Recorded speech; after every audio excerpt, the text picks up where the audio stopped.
നമസ്കാരം. നമ്മളോടൊപ്പം ഇപ്പോഴുള്ളത് ശ്രീ AV അനൂപ്. നമസ്കാരം. നമസ്കാരം.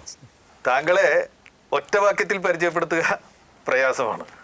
വ്യവസായിയാണ്, നാടകപ്രവർത്തകനാണ്, നടനാണ്, സിനിമാ നടനാണ്, സിനിമാ നിർമ്മാതാവാണ്, ഇപ്പോഴിതാ പുസ്തകം എഴുത്തുകാരനാണ്.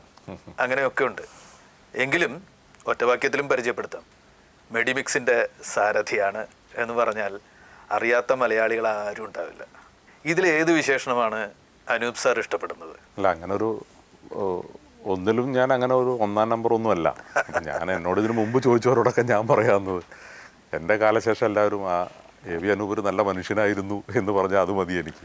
അല്ലാതെ ഇപ്പോൾ ഒരു പ്രത്യേക മേഖലയിൽ ഞാൻ ഒന്നാമനായിരുന്നു എന്ന് പറഞ്ഞിട്ട് അതിൽ ഞാൻ അങ്ങനെ ആഗ്രഹിക്കുന്നൊന്നുമില്ല. അല്ലെങ്കിൽ വലിയ വലിയ സ്വപ്നങ്ങളൊന്നും ഞാൻ ഒരു കാലത്തും കണ്ടിട്ടുമില്ല. എന്നെ അങ്ങനെ ഓരോ അവസരങ്ങൾ തേടി വരുന്നു, കിട്ടുന്ന അവസരങ്ങൾ ഞാൻ ഏറ്റെടുക്കുന്നു. ഇപ്പോൾ കൊറോണ കാലത്താണ് പുസ്തകം എഴുതണമെന്ന് തോന്നിയത്. വായിക്കാനുള്ള ഒരു അവസരം കിട്ടിയപ്പോൾ കുറേ വായിച്ചു തീർത്തു. അങ്ങനെയാണല്ലോ. അതിനിപ്പോൾ സ്ഥിരമായിട്ടൊരു എഴുത്തുകാരനാവണം അങ്ങനെയൊന്നും എനിക്ക് പ്ലാൻ ഇല്ലല്ലോ. എങ്കിലും താങ്കളുടെ അവസാനത്തെ കർമ്മമണ്ഡലം എന്ന് തന്നെ ഞാൻ പറയട്ടെ, എഴുത്ത്. ആ പുസ്തകം ഞാൻ കണ്ടു. വിസ്മയകരമായൊരു പുസ്തകം. ഒരു വ്യവസായി എഴുതിയ പുസ്തകം എന്നതിൻ്റെ അപ്പുറത്ത് മാനങ്ങളുള്ളൊരു പുസ്തകം. അതിൻ്റെ ശീർഷകം തന്നെ, തലക്കെട്ട് തന്നെ വ്യത്യസ്തമാണ്. U turn.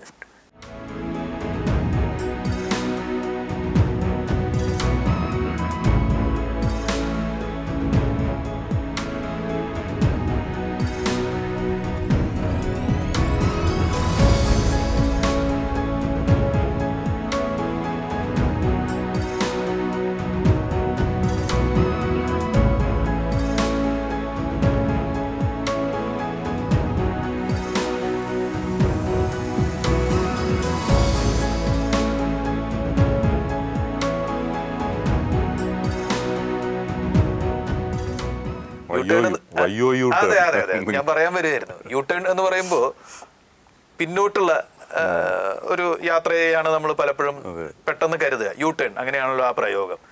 പക്ഷേ ഇത് YOU ടേൺ എന്നാണ്. നിങ്ങൾ വഴിതിരിയുക എന്ന് വായിച്ചാൽ നിങ്ങൾക്ക് എന്തെങ്കിലും കിട്ടും. ചിന്തിക്കാം, നിങ്ങൾക്ക് മാറി ചിന്തിക്കാം.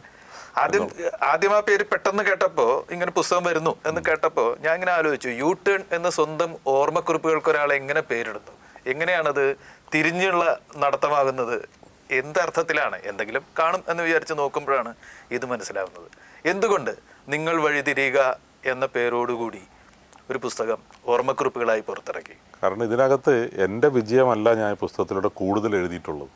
എന്നെ പ്രചോദിപ്പിച്ച, എന്നെ ആകർഷിച്ച സംഭവങ്ങൾ, വ്യക്തികൾ, അവരിൽ നിന്ന് എനിക്ക് കിട്ടിയതാണ്. അപ്പോൾ അതുപോലെ തന്നെ ആ കാര്യങ്ങൾ ഞാൻ എഴുതുമ്പോൾ വായിക്കുന്ന നിങ്ങൾക്കും അതുപോലെ മാറി ചിന്തിക്കാം. അതുപോലെ ഞാൻ എപ്പോഴും എൻ്റെ സ്വയം വിലയിരുത്തൽ നടത്തുന്ന ഒരാളാണ്. അപ്പോൾ അതിനെപ്പറ്റി ഞാൻ സൂചിപ്പിച്ചിട്ടുണ്ട്.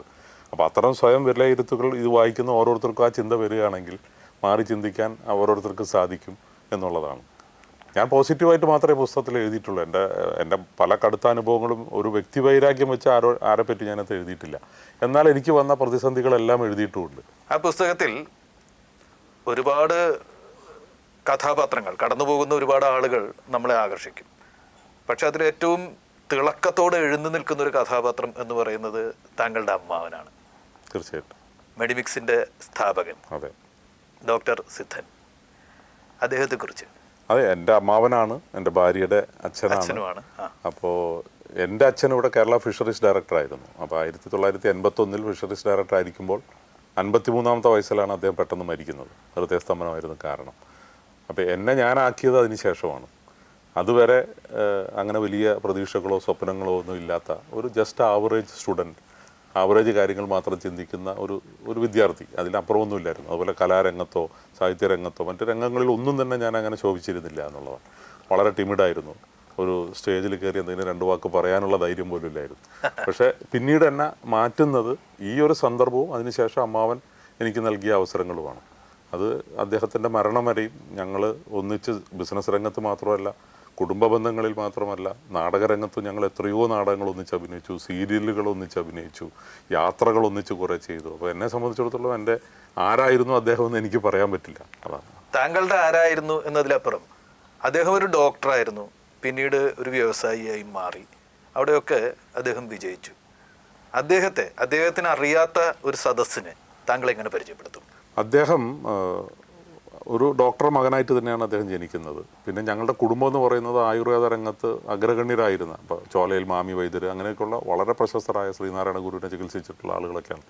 അദ്ദേഹത്തിൻ്റെ അച്ഛനും ശ്രീനാരായണ ഗുരുവിനെ ചികിത്സിച്ചിട്ടുണ്ട് അലോപ്പതി ഡോക്ടർ എന്നുള്ള രീതിയിൽ.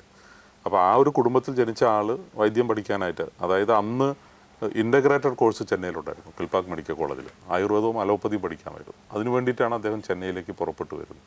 അവിടെ നിന്ന് വലിയ ഇതുപോലെയാണ്, ഒന്നും സ്വപ്നങ്ങളില്ല, വലിയ ബിസിനസ്സിനെ പറ്റി ചിന്തയില്ല, ബിസിനസ് എന്താണെന്ന് അറിയാത്ത ഒരാളായിരുന്നു അദ്ദേഹം. അവിടെ ചെന്ന് റെയിൽവേ ഹോസ്പിറ്റലിൽ ഡോക്ടറായപ്പോൾ പേഷ്യൻസിൽ, പ്രത്യേകിച്ച് കലാസികളായിട്ടുള്ള ഈ തൊഴിലാളികൾക്ക് ചർമ്മരോഗങ്ങൾ കണ്ടപ്പോഴാണ് അദ്ദേഹം കുടുംബത്തിൽ ഉപയോഗിച്ചിരുന്ന വിപ്രതി എന്ന ഒരു എണ്ണയെക്കുറിച്ച് അറിയുന്നത്, ആലോചിക്കുന്നത്. ആ എണ്ണ പ്രയോഗിക്കുകയും അതിന് നല്ല വിജയം കണ്ടെത്തുകയും പിന്നെ മറ്റു ഡോക്ടർമാരുടെയൊക്കെ സജഷൻ അനുസരിച്ചാണ് അത് കൺവീനിയൻ്റ് ആയിട്ട് ഉപയോഗിക്കാൻ വേണ്ടി അതൊരു സോപ്പ് രൂപത്തിലാക്കി. അങ്ങനെ അത് തുടർന്ന് പിന്നെ അത് എത്രയോ കാലം കൊണ്ടാണ് ഇതിങ്ങനെ മാറി മാറി മാറി ബിസിനസ്. ഡോക്ടർമാർ പ്രിസ്ക്രൈബ് ചെയ്യുന്ന ഒരു സോപ്പ്, അതിനപ്പുറം അദ്ദേഹം ചിന്തിച്ചിരുന്നില്ല. പേഷ്യൻസിന് കൊടുക്കാൻ വേണ്ടി, ഡോക്ടേഴ്സിന് വേണ്ടി മാത്രം ഉണ്ടാക്കിയതാണ്. പിന്നീട് 82 കാലഘട്ടത്തിൽ ഞാനുമായിട്ട് സംസാരിക്കുക, എന്നോട് അങ്ങോട്ട് വരാൻ പറയുന്നു. എനിക്ക് കിട്ടേണ്ടിയിരുന്ന സർക്കാർ ഉദ്യോഗസ്ഥ ഞാൻ വേണ്ടാന്ന് വയ്ക്കുന്നു. അതിൻ്റെ പുറകിലും കടുത്ത അനുഭവങ്ങൾ കുറേ ഉണ്ട്, അതൊക്കെ ഞാൻ പുസ്തകത്തിൽ എഴുതിയിട്ടുണ്ട്. പക്ഷേ എല്ലാത്തിനും ഉപരി അദ്ദേഹം ഒരു ഹാർഡ് വർക്കറായിരുന്നു. വലിയ സ്വപ്നങ്ങളെക്കാൾ കൂടുതൽ ഏറ്റെടുക്കുന്ന കാര്യങ്ങളിൽ കൂടുതൽ ശ്രദ്ധ കൊടുത്ത് അതിനു വേണ്ടി രാവും പകലും ജോലിയെടുക്കുന്ന ഒരു വ്യക്തിത്വമായിരുന്നു. ഇതിലപ്പുറം കാര്യങ്ങൾ ശേഷം വെള്ളിത്തിരയിൽ എന്ന് പറയുന്ന പോലെ പുസ്തകത്തിൽ തന്നെ നോക്കി ആളുകൾ മനസ്സിലാക്കട്ടെ. പക്ഷെ താങ്കൾ പരാമർശിച്ച ഒരു പേര്, അതൊരു തൃശ്ശൂർക്കാരൻ തന്നെയായി എനിക്ക് എടുത്തു പറഞ്ഞു പോകാതെ വയ്യ. ചോലയിൽ മാമി വൈദ്യർ. അദ്ദേഹത്തെക്കുറിച്ച് മിത്തുകൾ പോലെ ഉള്ള കഥകൾ ഞാൻ കേട്ടിട്ടുണ്ട്. അദ്ദേഹം ഒരു സവർണ സമ്പന്ന ഗൃഹത്തിൽ ചികിത്സിക്കാൻ വിളിക്കപ്പെടുകയും അവിടെ വെച്ച് ഇദ്ദേഹത്തിനോട് അസൂയാലുക്കളായ ചില ആളുകൾ അദ്ദേഹത്തെ പരാജയപ്പെടുത്താൻ വേണ്ടി ഈ അതായത് ആ വീട്ടിൽ കയറ്റില്ലല്ലോ, അപ്പൊ അതുകൊണ്ട് താഴെ നിന്ന് കയ്യിൽ ചരട് കെട്ടി ആ നാടി താഴെ നിന്ന് മിടിപ്പ് നോക്കിയിട്ടാണ് ചികിത്സിക്കുക.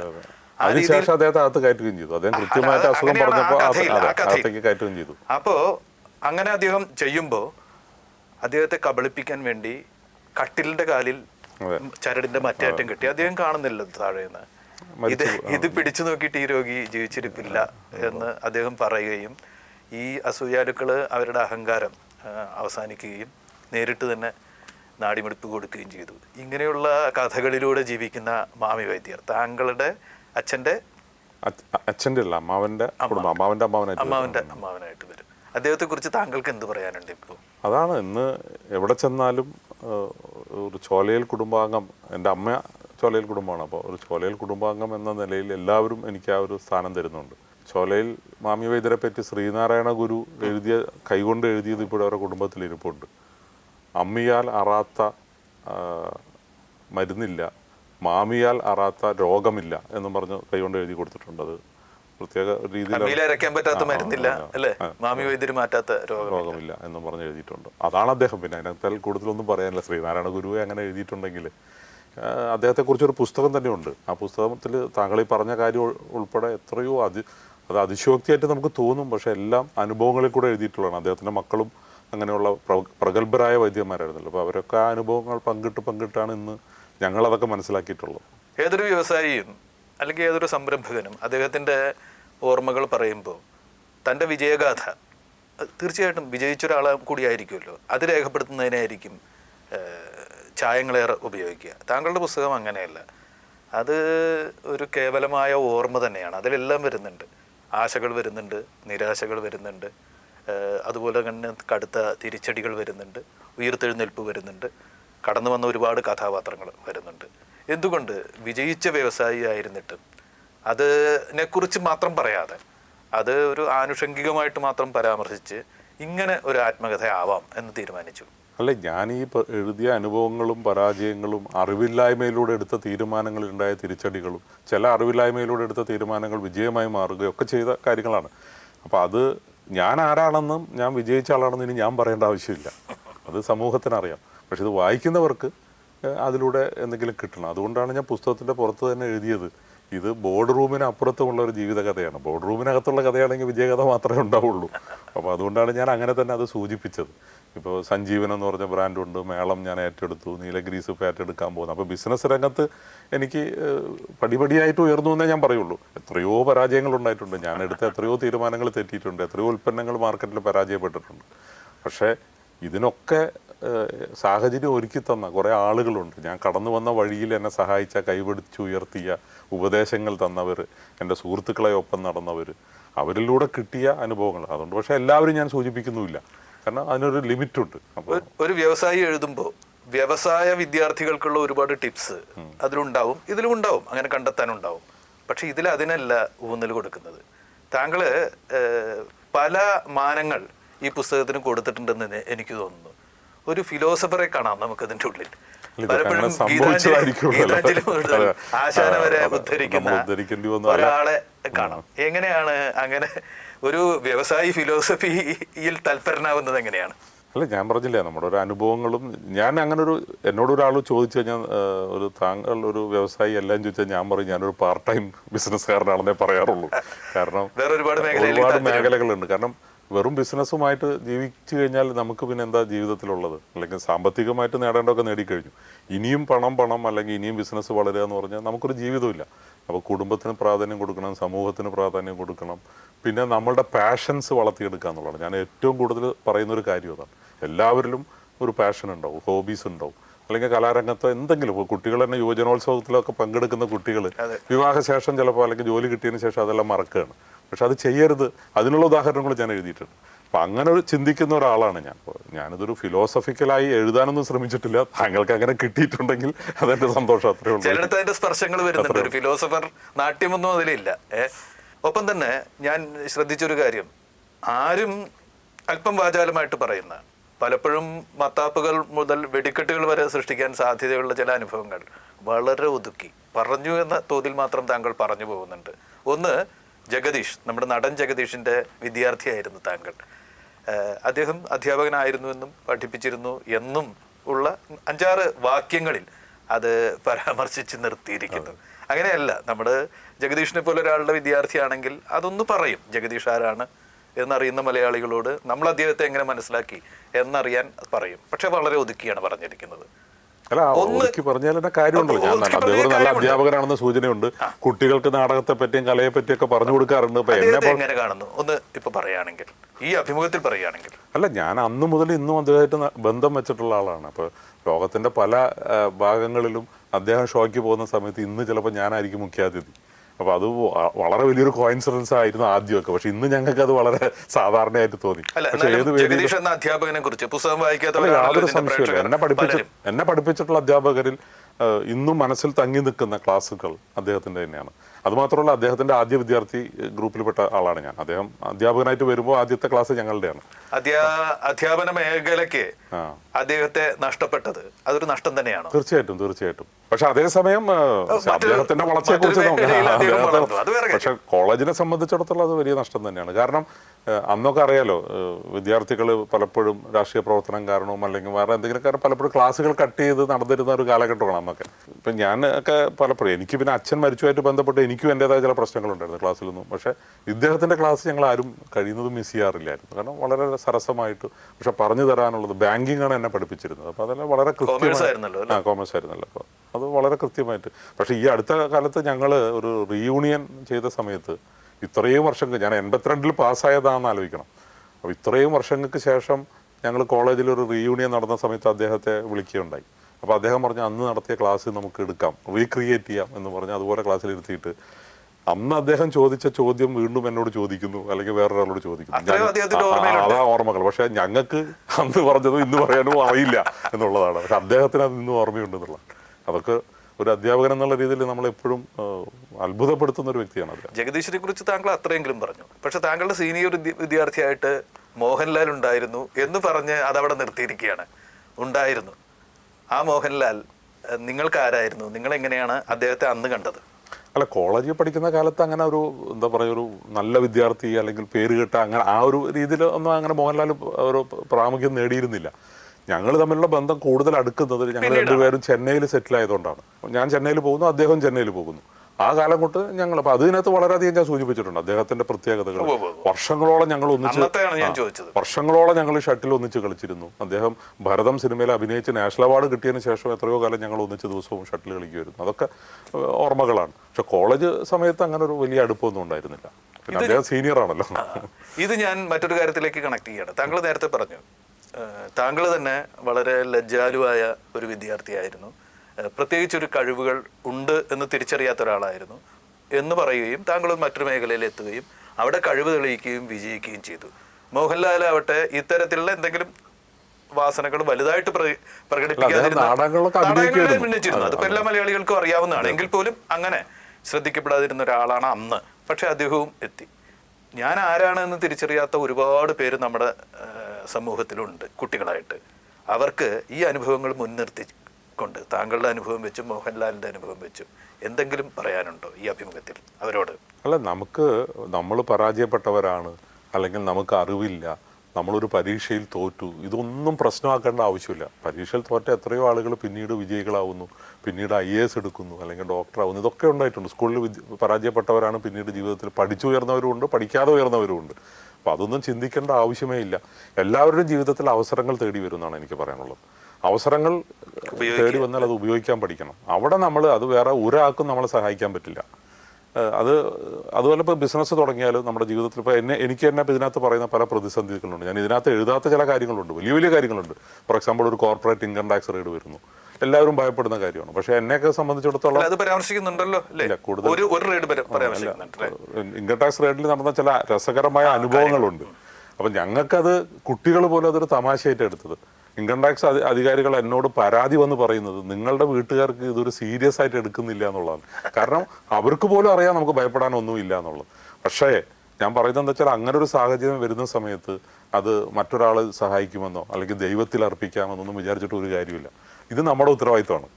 നമ്മൾ ചെയ്യുമ്പോൾ നമുക്ക് നേരിടേണ്ടി വരുന്ന പ്രതിസന്ധി നമ്മൾ തന്നെയാണ് നേരിട്ട് തിരുത്തേണ്ടത്.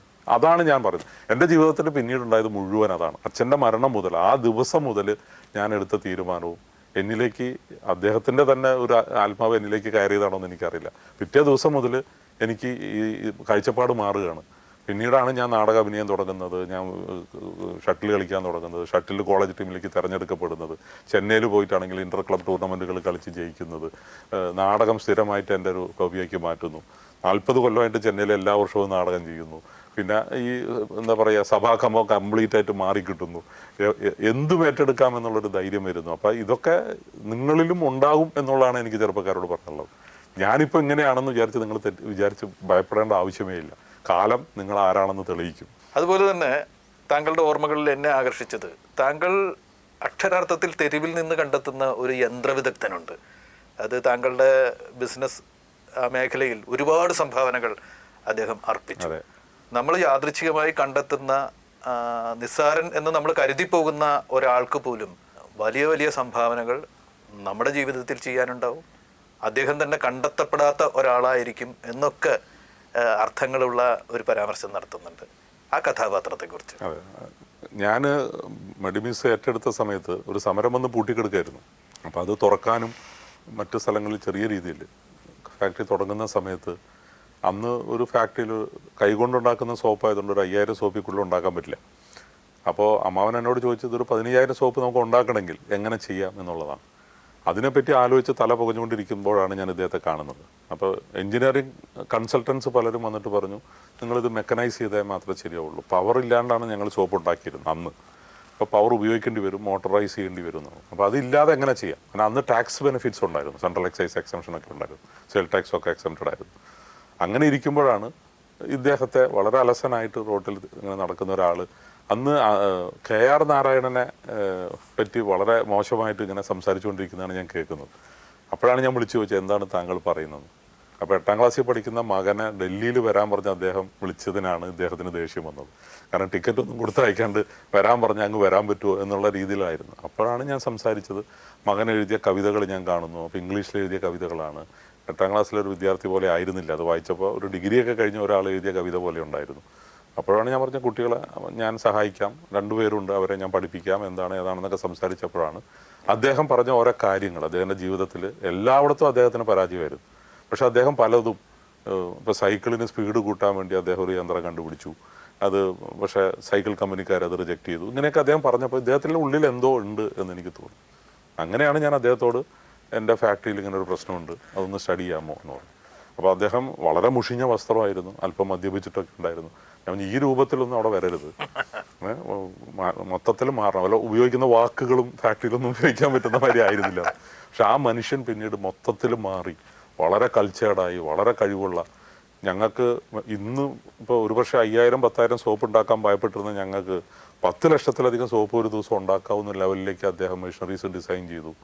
അദ്ദേഹം എന്നോട് ആവശ്യപ്പെട്ടത് ഞാൻ ഇത് ചെയ്തു തന്നാൽ എനിക്കൊരു പുതിയ സൈക്കിൾ വാങ്ങിച്ചു തരുമെന്നാണ് അദ്ദേഹം എന്നോട് ചോദിച്ചത്. ഞാൻ സന്തോഷപൂർവ്വം അത്, പക്ഷെ ഞാൻ പറഞ്ഞു ഞാൻ നിങ്ങൾക്ക് സൈക്കിൾ വാങ്ങിച്ചു തരില്ല എന്ന് പറഞ്ഞു. പിന്നെ കാരണം പകരം ഒരു കാർ കൊടുക്കാനാണ് ഉദ്ദേശിച്ചത്. അപ്പം അങ്ങനെയുള്ള ഒരു കോൺട്രിബ്യൂഷൻ ആയിരുന്നു ഇത്. അദ്ദേഹത്തെ പറ്റി മാത്രമല്ല ഞാൻ പിന്നെ അദ്ദേഹം താങ്കളുടെ വ്യവസായ ജീവിതത്തിൽ ഉടനീളം കൂടെ ഉണ്ടായിരുന്നു. ഇപ്പോഴും ഉണ്ട്, പക്ഷെ പ്രായമായതുകൊണ്ട് അങ്ങനെ കൂടുതൽ ഇതില്ല എന്ന് തോന്നുന്നു. പക്ഷെ ഇപ്പോഴും അദ്ദേഹം എൻ്റെ ഒരു അഡ്വൈസർ തന്നെയാണ്. ആ 2 മക്കളും വലിയ നിലയിൽ ലോകത്തിലെ ഏതോ വലിയ കമ്പനികളിലേക്ക് CEO ലെവലിലേക്ക് എത്തിയവർ.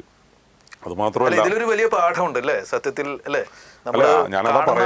ആരെയും നമ്മൾ പഠിക്കാനും മനസ്സിലാക്കാനും തയ്യാറായാൽ. ഞാൻ പറയാൻ വരുന്നത് എന്താ വെച്ചാൽ, എൻ്റെ ഫാക്ടറികളെല്ലാം ഏതെങ്കിലും ഒരു വില്ലേജ് ഏരിയയിലാണ്. തമിഴ്നാട്ടിലും കർണാടകയിലും ആന്ധ്രയിലും പോണ്ടിച്ചേരി എല്ലാം വില്ലേജ് ഏരിയയിലാണ്. അവിടുത്തെ ലോക്കൽ ആളുകളെയാണ് ഞാൻ ജോലിക്ക് വെച്ചിരുന്നത്. അവരാരും തന്നെ വിദ്യാഭ്യാസം ഉള്ളവരല്ല. ഇപ്പോൾ ഈവൻ ബാംഗ്ലൂരൊക്കെ എടുത്തു കഴിഞ്ഞാൽ എഴുതാനും വായിക്കാനും അറിയാത്തവരാണ് അധികം പേരും. അപ്പോൾ അങ്ങനെയുള്ള, ഇപ്പോൾ ഏറ്റവും ഒടുവിൽ എനിക്ക് പറയാനുള്ളത്, ഒരു സ്ത്രീക്ക് അവർ ഒപ്പിടുന്നത് പോലും കൈ വിരലടയാളമാണ്. അവരുടെ മകളെ ഞാൻ 5 വയസ്സുള്ളപ്പോഴോ 6 വയസ്സുള്ളപ്പോഴാണ് തിരിച്ചറിഞ്ഞ് ഞാൻ ഈ കുട്ടിയെ ഞാൻ പഠിപ്പിക്കാമെന്ന് പറയും.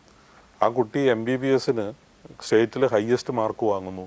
കർണാടക ഗവൺമെൻറ് MDക്ക് സ്കോളർഷിപ്പോട് കൂടി ഗവൺമെൻറ് ഏറ്റെടുക്കുന്നു. ഇത് എങ്ങനെ സാധിക്കുന്നു എന്നുള്ളതാണ്. കാരണം പറഞ്ഞു കൊടുക്കാൻ ആരുമില്ല, വീട്ടിൽ വിദ്യാഭ്യാസമുള്ള ആരുമില്ല. അപ്പോൾ ഒരു ചെറിയ സഹായം നമ്മൾ ചെയ്തുകൊണ്ട് മാത്രമല്ലല്ലോ. അപ്പോൾ വിദ്യാഭ്യാസം ഇല്ലാത്ത എന്ന് പറയുന്നതിൽ അർത്ഥമില്ല. സാമ്പത്തികമായിട്ട് പിന്നോട്ട് നിൽക്കുന്നവരൊന്നുമില്ല. അവരിലെല്ലാം ഈ കുപ്പയില മാണിക്യം എന്ന് പറയുന്ന മാരത്തെ അത്രയും കഴിവുള്ളവരുണ്ട് എന്നുള്ളത് ഒരു എക്സാമ്പിൾ ഞാൻ പറഞ്ഞു എന്നുള്ളൂ. അതുപോലെ എത്രയോ കുട്ടികളെ ഞാൻ കണ്ടെത്തി. അപ്പോൾ അവരൊക്കെ വലിയ നിലയിലേക്ക് വളർന്നു വരുന്നത് കാണുമ്പോൾ ഒരു സന്തോഷമുണ്ട്.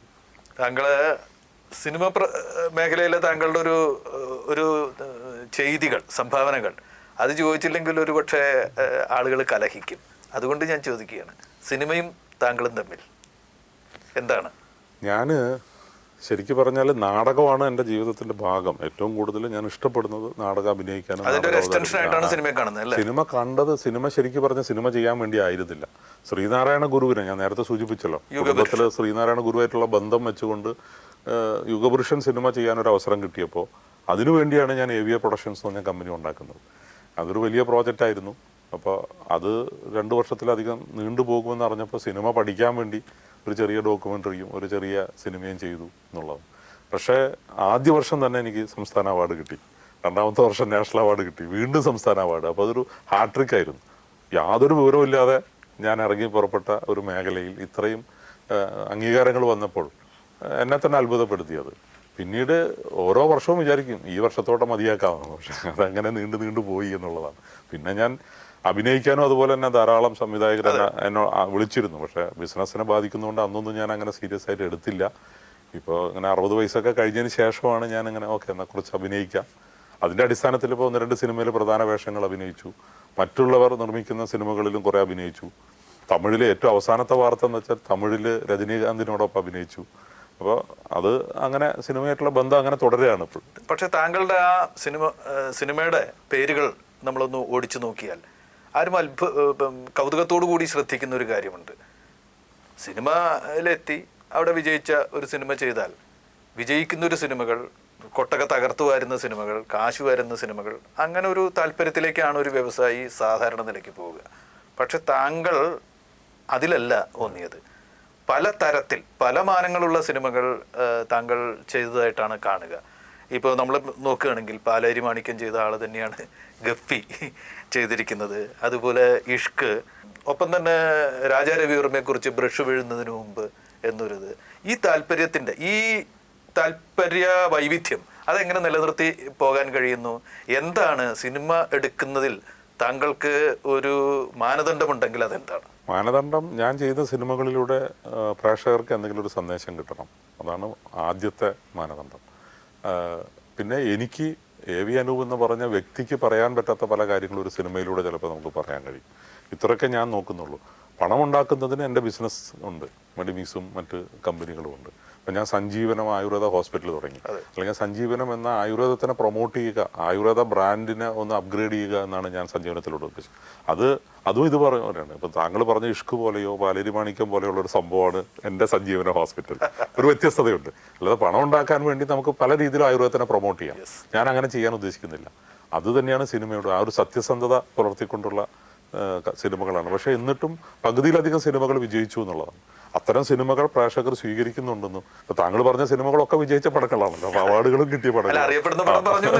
അല്ല, ഞാനതാ പറഞ്ഞു. പക്ഷെ ഞാൻ ക്രിസ്ത്യൻ ബ്രദേഴ്സ് പോലത്തെ സിനിമകളും ചെയ്ത ആളാണ്. അപ്പൊ അത് ഇടയ്ക്ക് ഇൻഡസ്ട്രിയിലൊന്ന് നിലനിൽക്കണമെങ്കിൽ ഇടയ്ക്ക് അങ്ങനെ ഒരു സിനിമ ചെയ്യണം. അതുകൊണ്ട് ഒന്ന് രണ്ട് എസ്ര അങ്ങനെയൊക്കെയുള്ള ചില കമേഴ്ഷ്യൽ സിനിമകൾ ഞാൻ ചെയ്തിട്ടുണ്ട്. പക്ഷെ അധികവും ഇത്തരം സിനിമകളാണ് ചെയ്തിട്ടുള്ളത്. സമാന്തര സിനിമ എന്ന് പറയാൻ പറ്റില്ല, പക്ഷെ രണ്ടും കൂടെ കലർത്തിക്കൊണ്ടുള്ള സിനിമകളാണ്. അപ്പോൾ ഈ ഫെസ്റ്റിവൽസിലൊക്കെ ധാരാളം പോകാൻ പറ്റിയിട്ടുണ്ട്. ആ അവസരങ്ങളൊക്കെയാണ് എൻ്റെ മനസ്സിൽ എപ്പോഴും ഓർമ്മ. ഒരു ആദ്യത്തെ ദിവസം first show first day collection record തകർത്തു എന്ന് പറയുന്നതിനേക്കാൾ എനിക്ക് സന്തോഷം ഒരു നല്ല ഫെസ്റ്റിവലിൽ ഈ സിനിമ അംഗീകരിച്ചു എന്നോ അല്ലെങ്കിൽ അവിടെ പ്രേക്ഷകർ ഇഷ്ടപ്പെട്ടു എന്നൊക്കെ പറയുമ്പോഴാണ്. അതുപോലെ തന്നെ ഇന്ത്യ യൂറേഷ്യൻ ട്രേഡ് കൗൺസിൽ, അതിലാണ് താങ്കൾ അവസാനമായിട്ട് ഒരു മേഖല. എന്താണ് സംഘടന ഇന്ത്യ യൂറേഷ്യൻ ട്രേഡ് കൗൺസിൽ? അതെന്താണ്? അതിന്റെ ചെയർമാനാവുമ്പോൾ ഒരു മലയാളി അവിടേക്ക് എത്തുമ്പോൾ ഞങ്ങൾ എന്താണ് മനസ്സിലാക്കേണ്ടത്? ഇത് രാജ്യാന്തര വ്യാപാര സംബന്ധമായ കാര്യങ്ങളിൽ ഇടപെടേണ്ട ഒരു ഉത്തരവാദിത്വമാണത്. പ്രത്യേകിച്ച് പഴയ യൂറേഷ്യ യൂണിയൻ എന്ന് പറയുന്നത് മോസ്കോ തലസ്ഥാനമായിട്ട് ആ ബെൽറ്റിലുള്ള ഒരു പക്ഷേ കിർഗിസ്ഥാൻ അങ്ങനെയുള്ള രാജ്യങ്ങളുണ്ട്, ജോർജിയ, അർമേനിയ, പഴയ സോവിയറ്റ് യൂണിയൻ്റെ കുറേ രാജ്യങ്ങളുണ്ട്. പക്ഷെ അതിന് പുറമെ ഇപ്പോൾ യൂറോപ്യൻ രാജ്യങ്ങളും ആസിയൻ രാജ്യങ്ങളൊക്കെ ഇതിനേക്ക് വരുന്നുണ്ട്. അപ്പോൾ ഈ രാജ്യങ്ങളിൽ ബിസിനസ് സംബന്ധമായ പരസ്പരം, ഇപ്പോൾ ഇന്ത്യയാണെങ്കിലും വളർന്നുകൊണ്ടിരിക്കുകയാണ്. അപ്പോൾ ഇന്ത്യയിലേക്ക് ഇൻവെസ്റ്റ്മെൻറ്റ് തേടി വരുന്ന ആളുകളായിട്ടൊക്കെ കോർഡിനേറ്റ് ചെയ്യുക, ഓരോ സംസ്ഥാനങ്ങളിലും ഇത്തരം താല്പര്യമായിട്ട് വരുന്ന ആളുകളെ കോർഡിനേറ്റ് ചെയ്യുക, അവിടെ നിന്ന് വരുന്ന ഡെലിഗേഷൻസിനെ സ്വീകരിക്കുക, അവർക്ക് വേണ്ടി ചെയ്തു കൊടുക്കുക, ഇവിടെ നിന്ന് ബിസിനസ് സാധ്യതകൾ തേടി പോകുന്നവരെ ഡെലിഗേറ്റ്സായിട്ട് മറ്റ് രാജ്യങ്ങളിലേക്ക് കൊണ്ടുപോവുക. അതുപോലെ തന്നെ ഇന്ത്യയുടെ പ്രധാനമന്ത്രിയോ പ്രസിഡന്റോ ഒക്കെ ആ രാജ്യങ്ങൾ സന്ദർശിക്കുമ്പോൾ അത് കോർഡിനേറ്റ് ചെയ്യുക, അതിനോടൊപ്പം നിൽക്കുക, അങ്ങനെയൊക്കെയുള്ള ഉത്തരവാദിത്തങ്ങളാണ് ഞാൻ ഇതുവരെ മനസ്സിലാക്കിയിട്ടുള്ളത്. കാരണം ഇത് ഏറ്റെടുത്തിട്ട് ഒരാഴ്ചയായിട്ടുള്ളൂ. അപ്പോൾ അതുകൊണ്ട് ഞാനും ഇവിടെ പഠിച്ചു വരുന്നേ ഉള്ളൂ. എന്തായാലും ഒരു അന്താരാഷ്ട്ര ഉത്തരവാദിത്വമാണ്. അങ്ങനെ ഒരെണ്ണം കിട്ടിയതിന് താങ്കളെ ഞാൻ അഭിനന്ദിക്കുന്നു. Thank you. ഇപ്പോൾ നമ്മൾ താങ്കളുടെ വ്യക്തിത്വത്തിന്റെ പല താല്പര്യ മേഖലകളിലൂടെ കടന്നുപോയി.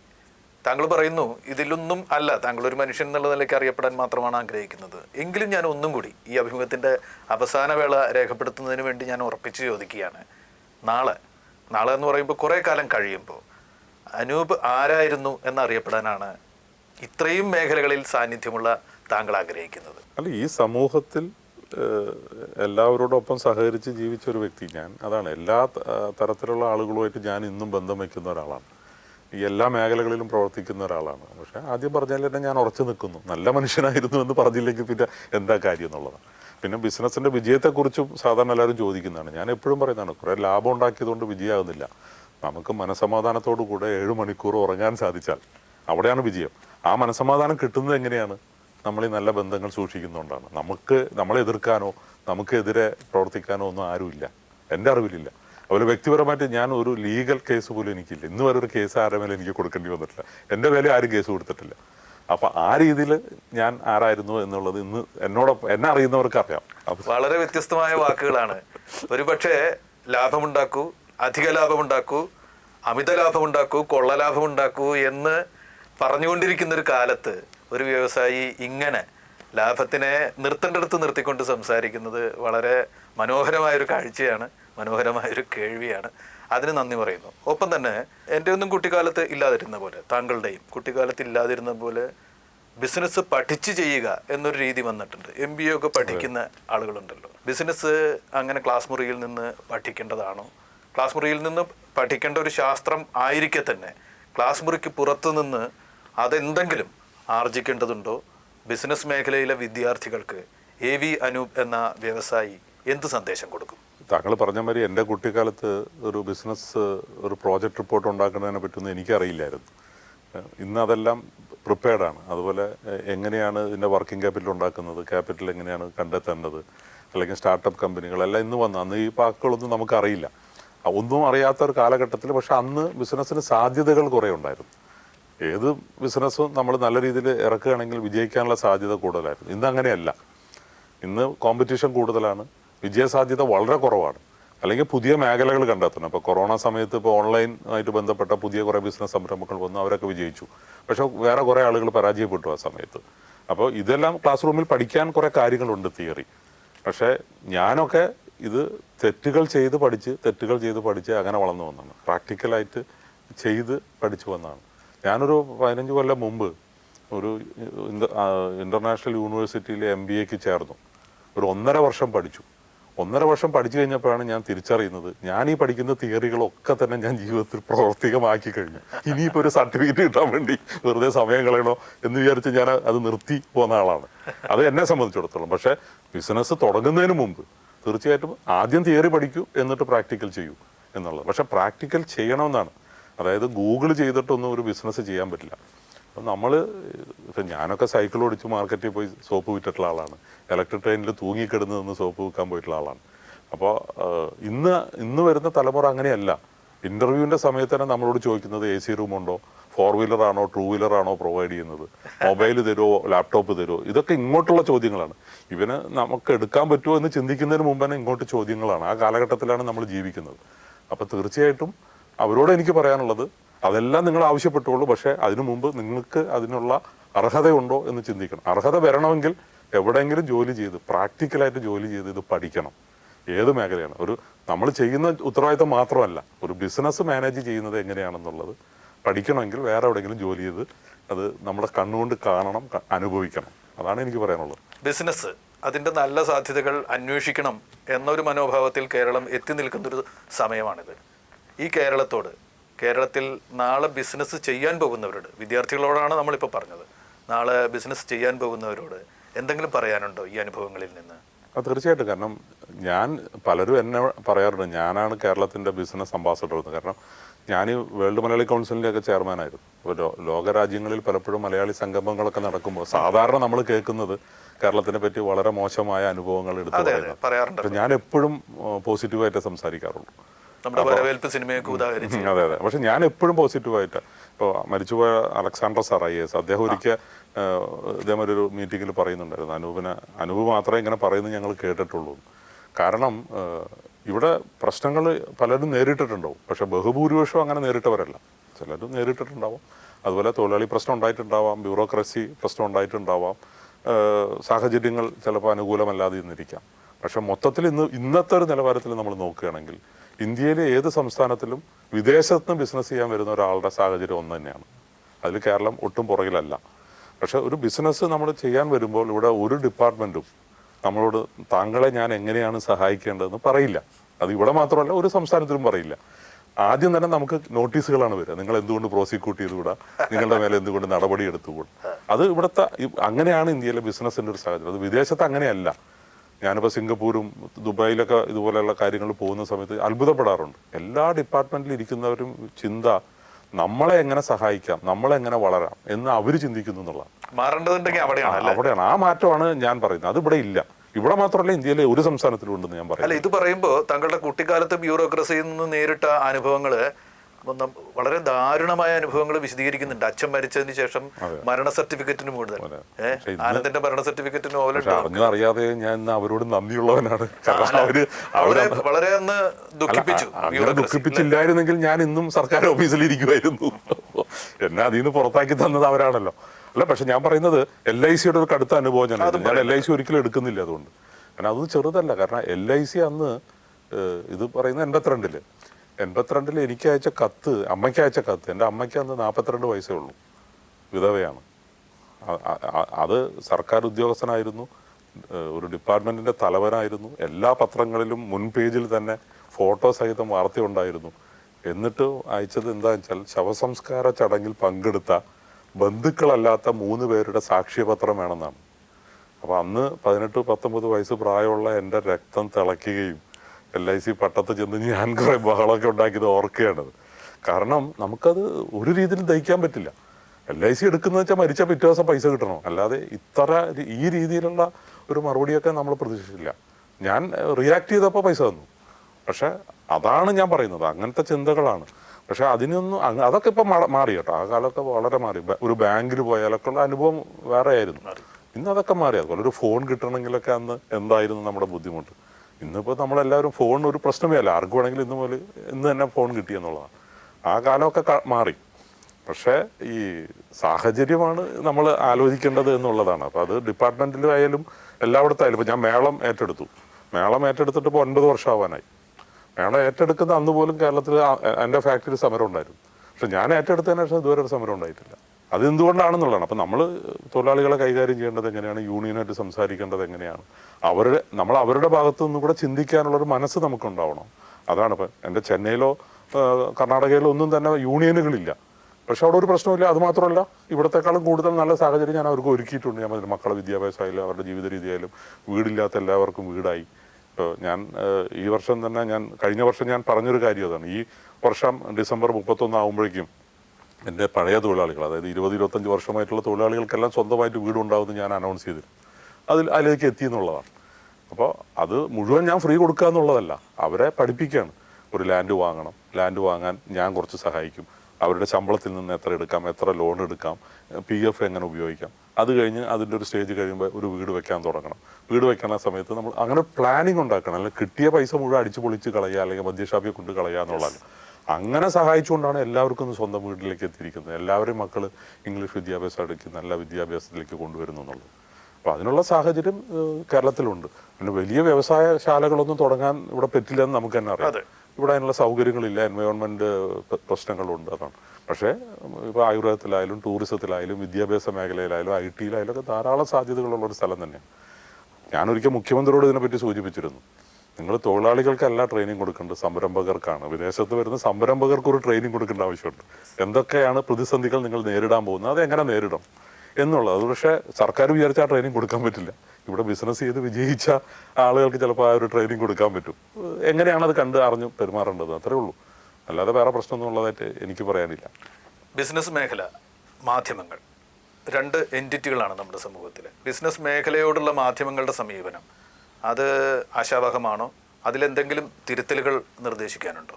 ഇല്ല, അങ്ങനെയല്ല. ഇപ്പം നമ്മളിപ്പോൾ മാധ്യമം എന്ന് പറയുമ്പോൾ ഇപ്പോൾ പലതരത്തിലുണ്ട്. പത്രമാധ്യമമുണ്ട്, ദൃശ്യമാധ്യമമുണ്ട്, ഓൺലൈൻ മാധ്യമങ്ങളുണ്ട്. അപ്പോൾ ഓരോരുത്തരും അതിന് ഓരോ രീതിയിലാണ് കാണുന്നത്. ചിലർ പറയും പരസ്യം കിട്ടുന്നവർ മാത്രമാണ് ഇതിന് അനുകൂലം ഇത് കാണിക്കുന്നത്, അങ്ങനെ എന്നുള്ളത്. പക്ഷേ എന്നെ സംബന്ധിച്ചോളം എനിക്ക് പറയാനുള്ളത്, തെറ്റുകൾ ചെയ്തു കഴിഞ്ഞാൽ അത് പുറത്തു വന്നാൽ അത് പല രീതിയിൽ പല മാധ്യമങ്ങളും അത് ഉപയോഗപ്പെടുത്താണ്, പ്രത്യേകിച്ച് സോഷ്യൽ മീഡിയയിൽ. പക്ഷേ തെറ്റ് ചെയ്യാതെ നല്ല രീതിയിൽ ബിസിനസ് ചെയ്യുന്ന ആരുടെയും മേലെ അങ്ങനെ ഒരു അറ്റാക്ക് വന്നതായിട്ട് ഞാൻ കണ്ടിട്ടില്ല. എൻ്റെ കാര്യത്തിൽ മാത്രമല്ല ഞാൻ പറയുന്നത്, ആരുടെയും മേലെ. പക്ഷേ ഏതെങ്കിലും രീതിയിൽ ഒരു അബദ്ധം പറ്റുകയോ അല്ലെങ്കിൽ അറിഞ്ഞുകൊണ്ടൊരു തെറ്റുകയോ അല്ലെങ്കിൽ വേറൊരാളെ ചൂഷണം ചെയ്യുകയോ അങ്ങനെയൊക്കെ ചെയ്ത സംഭവങ്ങൾ മാധ്യമങ്ങൾ പല രീതിയിലാണ്, ഓരോ മാധ്യമവും ഓരോ രീതിയിലാണ് അതിനെ കൈകാര്യം ചെയ്ത് കണ്ടിട്ടുള്ളൂ. പക്ഷേ എനിക്ക് പറയാനുള്ളത് അതാണ്. ഇവിടുത്തെ സാഹചര്യങ്ങൾ, ഇപ്പോൾ ഒരു മലയാളി പത്രം എന്ന് പറഞ്ഞ രീതിയിൽ നമ്മൾ കാണുകയാണെങ്കിൽ കേരളത്തിൽ ഇവിടെ ഇൻവെസ്റ്റ്മെൻറ്റ് കൊണ്ടുവരാനുള്ളൊരു സാഹചര്യം ഉണ്ടാക്കണമെങ്കിൽ അവിടെ മാധ്യമങ്ങൾ സഹകരിക്കേണ്ടത് അത്യാവശ്യമാണ്. നമ്മൾ എല്ലാത്തിനും എടുത്ത് ഹൈലൈറ്റ് ചെയ്ത് കഴിഞ്ഞാൽ ലോകം മുഴുവൻ പോവുകയാണ്. ഒരു വിദേശ മലയാളിയെ സംബന്ധിച്ചോളം എപ്പോഴും അതുകൊണ്ട് ആ ഒരു മനസ്സിലൊരു പേടിയുണ്ടാവും. എങ്ങനെയാണ് ഈ മാധ്യമങ്ങളിൽ നമ്മൾ കാണുന്നത് പലതരത്തിലുള്ള വാർത്തകളാണ്. ഇവിടെ നിന്ന് ഒരാൾ ബിസിനസ് എല്ലാം എടുത്ത് വേറെ രാജ്യത്ത് പോകുന്നു അല്ലെങ്കിൽ വേറെ സംസ്ഥാനത്തേക്ക് പോകുന്നു എന്ന് പറയുമ്പോൾ സത്യത്തെ അങ്ങനെ പോയിട്ടില്ല. ഒരു പുതിയ, ഇപ്പോൾ ഞാൻ മേളത്തിൻ്റെ ഫാക്ടറി ഇവിടെയാണ് വാങ്ങിക്കുക. എനിക്ക് തമിഴ്നാട്ടിൽ ബിസിനസ് കൂടിയപ്പോൾ ആരും അറിഞ്ഞിട്ടില്ല. ഞാൻ ചെന്നൈയിലും ഒരു മേളത്തിൻ്റെ ഫാക്ടറി തുടങ്ങി. അത് കേരളത്തിലും ഇത് ആവശ്യമില്ലാത്തതുകൊണ്ടല്ല, അല്ലെങ്കിൽ കേരളത്തിൽ പ്രോബ്ലം ഉള്ളതുകൊണ്ടല്ല. അവിടെ സപ്ലൈ ചെയ്യണമെങ്കിൽ അവിടെ ഒരു ഫാക്ടറി ഉണ്ടെങ്കിലേ കാര്യമുള്ളൂ. അതൊരു വിട്ടുപോക്കല്ല, ഒരിക്കലും അത് വിട്ടുപോക്കല്ല. അങ്ങനത്തെ വിട്ടുപോക്കലുകളിലൂടെ ഉണ്ടായിട്ടില്ല എന്നാണ് എനിക്ക് പറയാനുള്ളത്. വളരെ ചുരുക്കിയ എന്തെങ്കിലും സംഭവങ്ങൾ ഉണ്ടാവുന്നല്ല. അത് നമ്മൾ പത്രത്തിലൊക്കെ വായിച്ച വലിയ സംഭവങ്ങളൊന്നും തന്നെ ആരും ഇവിടെ ഉള്ളത് ഇട്ടെറിഞ്ഞൊന്നും പോയിട്ടില്ല. പുതിയ സംരംഭങ്ങൾ, വേറെ ഏറ്റവും കൂടുതൽ അനുകൂല സാഹചര്യങ്ങൾ ഉള്ളിടത്തേക്ക് നമ്മൾ പോകും. അതിലിപ്പോൾ ഒരു തെറ്റുമില്ല, ബിസിനസ്സുകാരനല്ലേ. പുതുവത്സരമാണ്, താങ്കൾക്ക് പുതുവത്സര ആശംസകൾ. ഒപ്പം തന്നെ മലയാളികൾക്കാകെ പുതുവത്സര ആശംസകൾ നേർന്നുകൊണ്ട് താങ്കൾക്ക് കൊടുക്കാനുള്ള പുതുവത്സര സന്ദേശം അങ്ങനെയൊന്നുണ്ടെങ്കിൽ അതെന്താണ്? എല്ലാവർക്കും ആരോഗ്യപരമായ സന്തോഷകരമായ ഒരു പുതുവത്സരം, അതാണല്ലോ നമുക്ക് എപ്പോഴും പറയുള്ളത്. നല്ല കുടുംബജീവിതം ഉണ്ടാകട്ടെ, നല്ല ബന്ധങ്ങളുണ്ടാകട്ടെ, ആരോഗ്യമാണ്. ഇപ്പം ഞാൻ ആരോഗ്യരംഗത്ത് പ്രവർത്തിക്കുന്ന ഒരാളാണ്. നമുക്ക് എന്ത് പ്രവർത്തിക്കാനെങ്കിലും നമ്മുടെ ആരോഗ്യം നമുക്ക് നിലനിർത്തേണ്ടതുണ്ട്. അപ്പോൾ ജീവിതശൈലിയിലൊക്കെ ചെറിയ മാറ്റങ്ങൾ കൊണ്ടുവരിക, എക്സസൈസ് ചെയ്യാനൊക്കെ നമ്മൾ ചിന്തിക്കുക. പലപ്പോഴും പറയും നമ്മൾ എല്ലാ വർഷവും 31-ാം തീയതി നമ്മൾ ചില തീരുമാനങ്ങൾ എടുക്കുമല്ലോ. 1-ാം തീയതി 2-ാം തീയതി അത് ചെയ്യും, പിന്നെ അത് മറന്നുപോകും. പക്ഷേ ശാശ്വതമായിട്ട് നമുക്ക് നമ്മുടെ ആരോഗ്യത്തെപ്പറ്റി ചിന്തിക്കാനും നല്ല മനുഷ്യരായിട്ട് മുന്നോട്ട് പോകാനുള്ള ഒരു തീരുമാനം ഈ പുതുവർഷത്തിൽ നമുക്കെല്ലാം എടുക്കാം എന്ന് തന്നെയാണ് എനിക്ക് പറയാനുള്ളത്. വളരെയധികം സന്തോഷം ശ്രീ അനൂപ്. താങ്കൾക്ക് എല്ലാ ആശംസകളും. നന്ദി, നമസ്കാരം.